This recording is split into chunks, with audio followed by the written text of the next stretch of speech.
Kevin a vraiment pris le temps avec moi de répondre à toutes mes questions, de sécuriser mes craintes.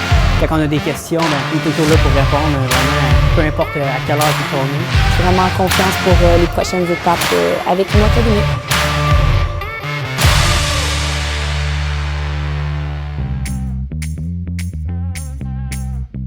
Pour bien évaluer le coût des travaux d'une rénovation, super important de bien faire plusieurs soumissions par plusieurs contracteurs, au moins 3, pour avoir un ensemble global des coûts détaillés. 3 soumissions détaillées, bien écrites, avec tous les détails, les matériaux employés, la qualité des matériaux, si les travaux sont faits en hiver, en été, c'est important. Des entrepreneurs certifiés, RBQ, avec licence, et comme ça, vous allez pouvoir comparer un entrepreneur avec un autre, des professionnels avec des prix de professionnels, pas des prix de jobber. On peut aussi contacter les fournisseurs de produits comme les fournisseurs d'asphalte, pavés unis, toiture. Ils ont souvent des prix préétablis au pied carré pour justement pouvoir vous-même calculer environ avec votre surface combien ça peut vous coûter. Après ça, comparer ça avec les soumissions d'entrepreneurs. Ça peut donner une bonne idée. Aussi, en tant qu'investisseur immobilier, très important de valider et confirmer le coût du projet avec la soumission faite de l'entrepreneur et non pas juste par vous-même. Ça pourrait être très différent. Donc, valider, signer et bien confirmé par l'entrepreneur pour être certain que tout soit clair avant de commencer.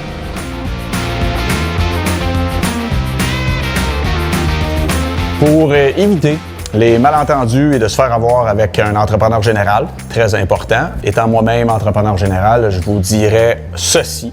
Premièrement, le premier contact avec l'entrepreneur. Si vous êtes en confiance, vous sentez qu'il est intéressé par le projet, vous sentez qu'il vous prend bien en charge, qu'il est super... Le lien est important, c'est comme une relation de couple. L'entrepreneur va être chez vous plusieurs semaines, plusieurs mois. Si ça se passe mal dans les négociations au téléphone la première semaine, ça va être stressant, mais que ça se corse dans 4-5 semaines, ça va être très difficile à gérer. Fait que le lien est important, le premier lien, si vous êtes confiant, que ça se passe bien, la communication est bonne, c'est la première chose à retenir.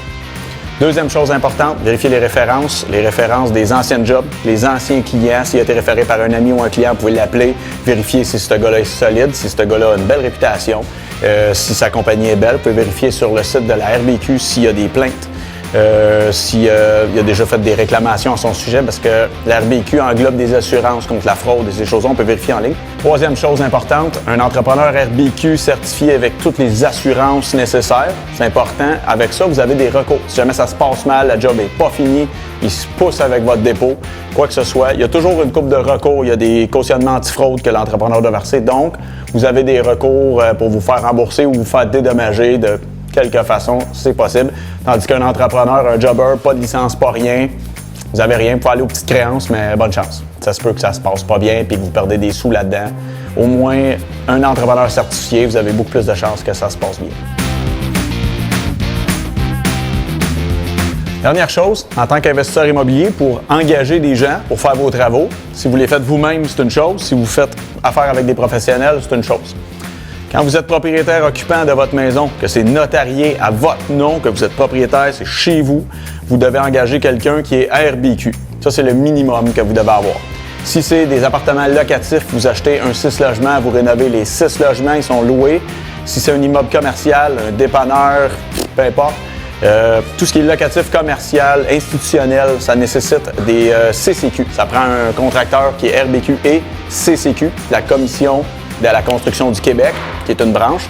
Résidentiel occupant, ce qui nous concerne pas mal tout, c'est la RBQ. RBQ, la Régie du bâtiment du Québec. Eux autres gèrent les entrepreneurs résidentiels. Ça garantit qu'ils ont passé leur petite licence pour travailler, comme j'en ai 2. Ensuite de ça, si vous faites les travaux vous-même, vous avez le droit d'effectuer les travaux dans votre propre maison. La peinture, poser du gypse, poser du bois franc, du flottant, rénover votre salle de bain sous-sol.